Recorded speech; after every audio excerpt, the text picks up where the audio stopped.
Welcome to movers and shakers. दोस्तों, ये तो आप अब तक 1000 बार सुन चुके हैं, पर आज हम आपको लालू जी के बारे में जो बात बताएंगे ना, वो आपने अब तक नहीं सुनी।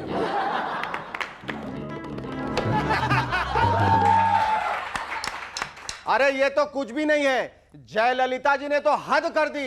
उन्होंने तो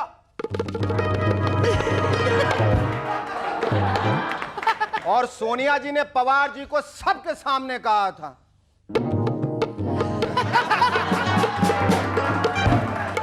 अरे शेखर भाई, पब्लिक को जोक वोक नहीं सुनाओगे क्या? नहीं, शुरू के मेरे होठ सिले हुए हैं, मैं नहीं बोल सकता। क्यों? नहीं, सब कुछ बोल देता, मगर मेरी मां उनके कब्जे में। तो उन्हें छुड़ा लाओ। अरे उन्हें छुड़ा लूंगा तो कल वो मेरे बाप को पकड़ लेंगे, तो उन्हें भी छुड़ा लाओ। तो कल मेरे वो परिवार को पकड़ लेंगे। वक्त ऐसे ही गुजर जाएगा। इससे पहले कि वो मेरे पड़ोसी को भी उठा के ले जाए, मैं आज के गेस्ट अनाउंस कर देता हूं। Our guest tonight are Rajat Bede and Manisha Malhotra. But before that, give a big round of applause to Sharuki and the Rubber Band.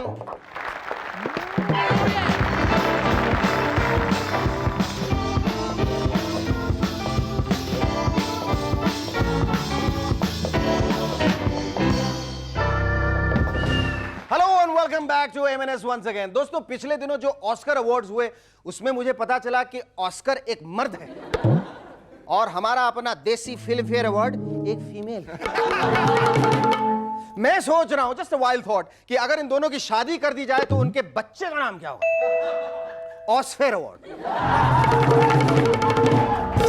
ऑस्फेयर वो अवार्ड है जहां सब कुछ फेयर है, जहां केसी बोगाड़िया कंधे से कंधा मिलाकर स्टीवन स्पीलबर्ग के साथ कंपीट करेंगे। अवार्ड फंक्शन में कुछ नॉमिनेटेड मूवीज के नाम इस तरह से होंगे: एलिजाबेथ कॉन, saving hero number 1, Satya in love,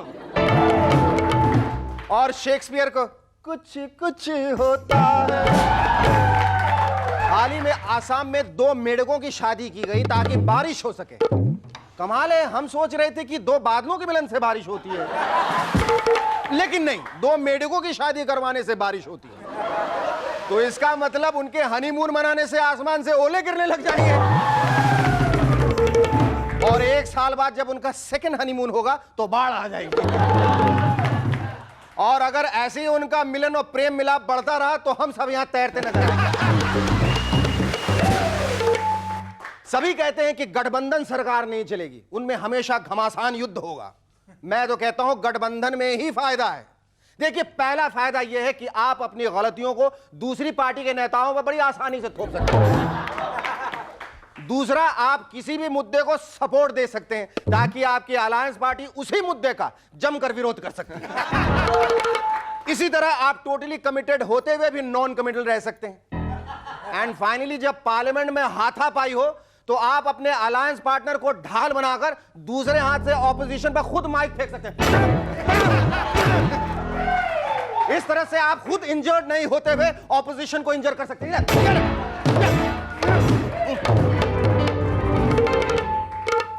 Clinton जी का कहना है कि मैंने सिर्फ एक बार झूठ बोला तो मेरे करियर पे दाग लग गया, वरना मेरा करियर तो साफ रहा है।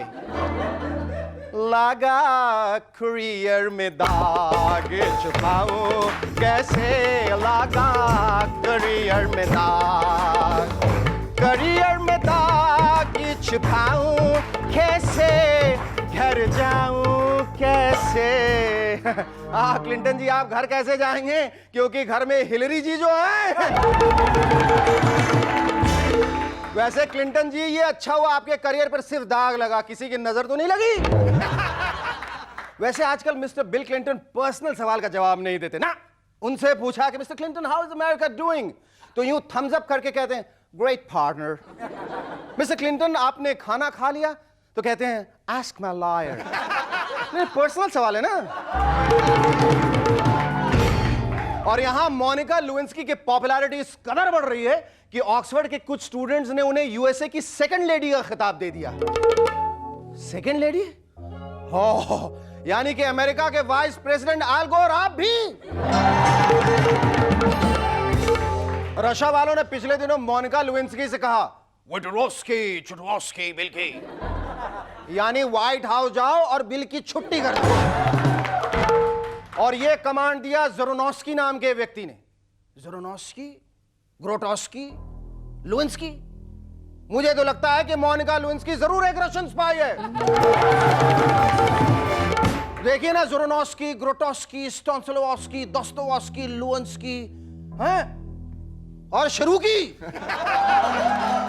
अरे यार, कहीं शरूकी भी तो रशियन स्पाई नहीं है? सुरेंद्र, तू जल्दी से आ, उसको खोपचे में लेकर इसका बैक और बैकग्राउंड दोनों चेक करो। अगर जरा भी कोई शक शुबा निकले ना तो इसका तबला बजा दो। वैसे वर्ल्ड कप फीवर की वजह से आम जनता की भाषा में भी काफी बदलाव आया। कोई भी नॉर्मल बात ही नहीं करता। बाप बेटे को समझा रहा था, बेटा पढ़ाई में ध्यान देना वरना 12th मैन ही बनकर रह जाओगे। जिंदगी के पिच पर कभी ओपनिंग बैट्समैन नहीं बन पाओगे। एक आशिक अपनी माशुका से कह रहा था, अरे तुम्हारी जिंदगी में मैं रनिंग कमेंटेटर बनकर रहने के लिए भी तैयार हूं, मुझे ऐसे रन आउट मत करो प्लीज। इस पर लड़की ने कहा, खामोश, मुझे वनडे में इंटरेस्ट नहीं है, खेलना है तो जिंदगी की पूरी सीरीज खेलो। सास अपनी बहू से कह रही थी, जो करना तुम्हारी मर्जी, लेकिन याद रखना तुम्हें थर्ड एम्पायर हर वक्त देख रहा है। आजकल फिल्मों का असर पॉलिटिकल लोगों पे भी होने लगा है। दो पॉलिटिशियंस को उस दिन सुना, हम दोनों ने पॉलिटिकल करियर एक साथ शुरू किया, आज तुम कहां हो और मैं कहां? मेरे पास बंगला है, नौकर है, सलाम करने वाले पुलिस हैं, लाल बत्ती वाली गाड़ी है, तुम्हारे पास क्या है? क्या है तुम्हारे पास? मेरे पास इंडिपेंडेंट एमएलएज हैं, जिनके बगैर मेरे भाई तुम्हारा पॉलिटिकल करियर अधूरा है। मीडिया का कहना है कि जो बजट यशवंत सिन्हा जी ने प्रेजेंट किया उसमें कविता थी, इसीलिए बजट का झटका आम आदमी को महसूस नहीं हुआ। जनता ने यह बजट यशवंत सिन्हा जी की पोएट्री की वजह से खुशी खुशी एक्सेप्ट किया।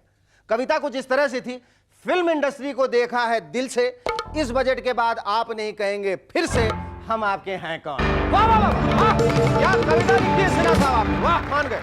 Ladies and gentlemen, please welcome our first guest on M&S tonight, model and actor Rajat Bedi.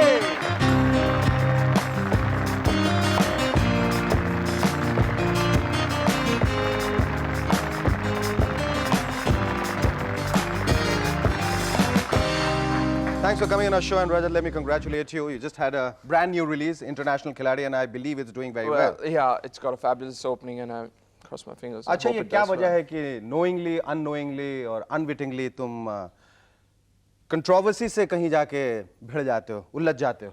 आपको कैसे मालूम है? ये देखिए, मालूम नहीं, अखबार में हर दूसरे दिन हेडलाइंस आते हैं। Look at this. It says Akshay Rajat tussle for Twinkle, and there is a photograph of you and Twinkle in bed that says tropical heat, Rajat Bedi and Twinkle Khanna. That's not me. That's not me. That's not me. That's his brother. Yeah, that's my brother. अच्छा, एक बात बताओ, जो मैं सबसे पूछता हूँ, manhunt में जो लोग ये आते हैं, हाँ जी, जब उन्हें वो कच्छे पहन के और चड्डी पहन के घूमना पड़ता है, उस वक्त कैसा लगता है? ऐसा लगता है कि बाथरूम से निकल के आके उनको देख रहा है? Definitely, you feel like a fool on the stage. How did you convince But yourself? you have to do it. It's a part of the show, right? अच्छा रजत, बताओ, ये you started off winning the Manhunt contest in 1994, Okay. and then you got into the modeling scene with a vengeance, right? Yeah. Your first film was called, interestingly enough, 2001. Did you mistake it for an ad for beer or something? No. Huh? No. That was well, how my director Rajsipi wanted it to be called, because it was a suspense film, and the base of the film was the number. अच्छा, ये क्या ये फिल्मों में आना, did it become an obvious choice for you because आपके पिताजी और दादाजी दोनों फिल्मों में? No, it was not an obvious choice, but films always attracted me. So I thought that if I would assist a director and probably know the industry better, the way it functions and the way it operates, and मतलब direction में कोई interest नहीं था. It was just a clever move to get to know the people in the film industry, right? Yeah. किसी को पकड़ के shot देते थे यार फिल्म में काम दे रहे हो कि नहीं चांस दे रहे हो कि नहीं हाँ? नहीं ऐसी बात नहीं है मुझे once I entered the industry, I mean to say once I started assisting Ramesh ji, that's when I got a little more interest in the direction aspect of वो कौन सी the फिल्म थी film जो line तुमने also. Ramesh ji के साथ की थी Why are you laughing? Okay, think about the answer. We'll take a short break. Stay with us. We'll be back in a moment to chat some more with Rajat Bedi.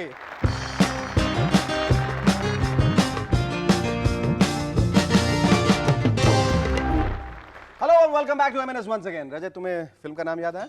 हाँ जी, दीवाना ज़माना दीवाना. Sorry. Acha, how was your experience when you were working in your first film, 2001? What was it working and facing the camera for the first time? Were you very confident? Were you nervous? What? Well, क्या लगता है तुम्हें? हिंदी में जवाब दो इसका. Sir मेरी शुरुआत पिक्चर की शुरुआत एक गाने से हुई थी जिसमें that was also a seducing number जहाँ ये तुम ऐसे seductive numbers में कैसे फंस जाते हो? ऐसे seductive numbers में, ऐसे seductive controversies में, हैं? Knowingly, No, unknowingly. I had to feel taboo. I mean to say there was a shot where I had to You had to catch feel taboo? catch taboo. Acha, And, okay.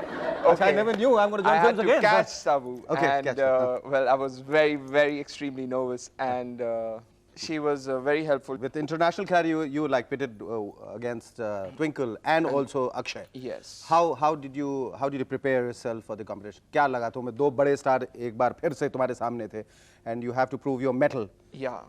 तुमने क्या were there any special preparations that went into doing the role?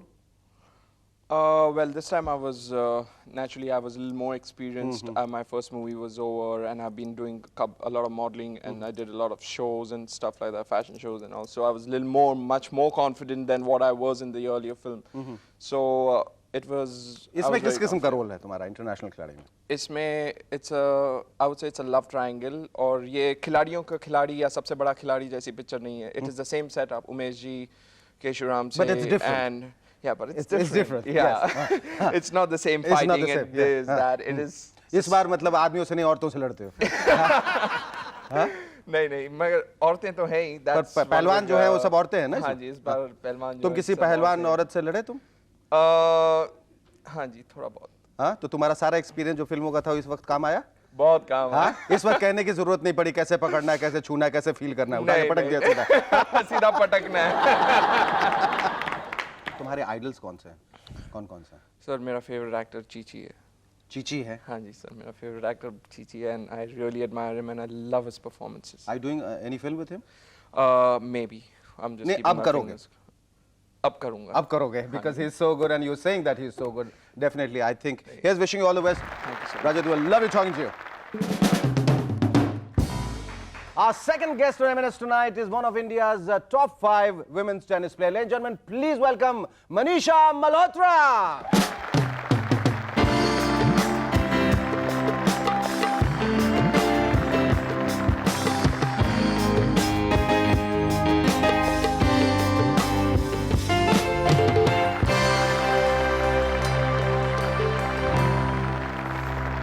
Manisha, thanks for coming on our show. And what's your motto of life? Love all?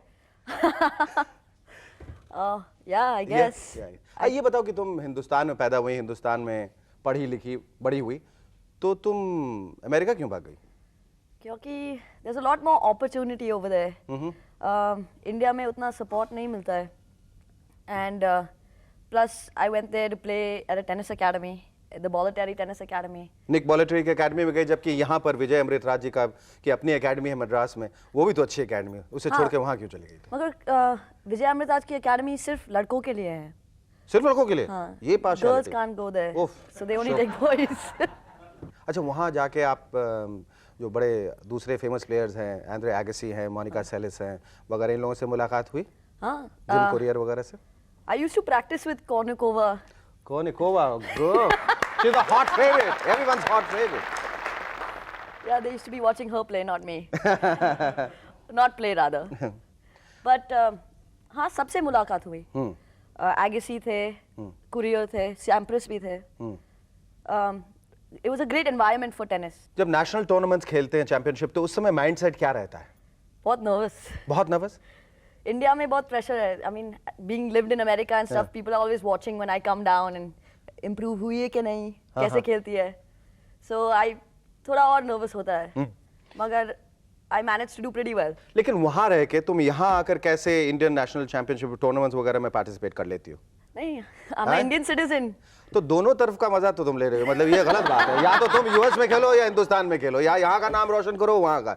ये दो तरफा जो game खेले हो ना, double game, ये अच्छी बात नहीं है। No. No, if I had to choose, if they put an ultimatum, I would choose India for sure. अब क्या चाहती हो तुम, कहाँ जाना चाहती हो अपने Now, इस गेम में? अब पढ़ाई सब खत्म हो गया, तो now I just want to improve in the professional ranks and move up. We'll talk about these professional tournaments after a break. Stay with us. We'll be back in a moment to chat some more with Manisha Malhotra.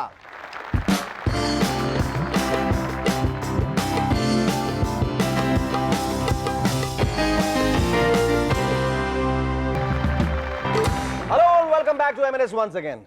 Manisha, आप ये बताइए कि grand slam tournament में qualify करने के लिए क्या-क्या चीजें जरूरी हैं? Well, first thing is dedication. Dedication. Second thing is a lot of support. Support. Financial support. Emotional support. Emotional तो मिल जाता होगा, आप काफी खूबसूरत हैं। अच्छा ये बताओ कि टेनिस जैसे स्पोर्ट में ग्लैमर का कितना हाथ रहता है? जैसे एना कोनिकोवा हैं, स्टेफी ग्राफ हैं और साबाटिनी हैं और ये वीनस विलियम जिन्होंने अभी वो बीड्स लगा रखे थे और बीड्स उनके गिर गए और जो उनको मैच से निकाला गया, ये कहाँ तक सही है? ये सब फैशन करके कोर्ट पे जाना और खेलना? बहुत ग्लैमर है। I mean, सभी स्पोर्ट में ग्लैमर है। हाँ, पर ये जो बीड्स पहन के गई थी वीनस विलियम्स और उनके साथ जो ये हादसा हुआ, क्या ये सही था? नहीं, सही नहीं था, मगर expel किया गया उन्हें। everybody has their trademark and Venus, Serena like the beads. Nobody else likes them. Just beat it. Just beat it. They really. try. But do you feel conscious wearing such small skirts and playing? No, I'm used to it now. You're used to it? Yeah, पहले I mean- कुछ अजीब सी शर्म महसूस होती थी? Yeah, before, I mean, all the ball boys used to be behind you. ऐसा होता है ना अक्सर, टेलीविजन में भी यही देखते रहते हैं हमेशा। टेलीविजन तो बहुत क्लोजर लुक मिलता है ना, always. Shorter the skirt, the better. The better it is. क्या ये वजह है कि कई बार जो है अपोनेंट जो है वो डिस्ट्रैक्ट हो जाता है इस वजह से और आप लोग गेम जीत जाती हैं? हाँ? उसकी भी स्कर्ट शॉर्ट है। What would you ultimately like to do in life? Settle as a tennis player, be a good housewife, do something else, what? I have a lot of avenues, but I haven't really narrowed it down. So far it's just tennis, tennis, tennis. Yeah, but I guess I think in future whatever you're going to do, you're going to be successful because as I said in the beginning of the program, your motto is love all. It was wonderful talking to you, Thank Manisha. you very much. Thank you. कुछ advertisements हमारी जिंदगी के प्रति उत्साह बढ़ाते हैं। मसलन केवल 1,99,999 रुपया दीजिए और मॉरिशस में छुट्टी मनाइए। ये 99,999 मतलब 2 लाख रुपए में 1 रुपया कम। डरिए नहीं, आज मौज कीजिए और जिंदगी भर में इंस्टॉलमेंट से पैसे देते रहिए। कुछ ऐसा ही मजाक हमारे नेताओं ने हमारे साथ किया है। हमें अभी चुनिए और अगले 5 साल तक इंस्टॉलमेंट्स में रात दिन रोते रहिए। आज का यह खत भेजा है डॉली दास ने नोएडा से। लिखते हैं, एक दिन एरोप्लेन और रॉकेट आपस में बातचीत कर रहे थे। एरोप्लेन, क्या बात है यार रॉकेट, तुम इतनी तेज भाग लेते हो, बल्कि मैं तुम्हारे मुकाबले कुछ भी नहीं। रॉकेट, जब तुम्हारे पीछे भी आग लगेगी तो तू भी तेज भागने लगेगा।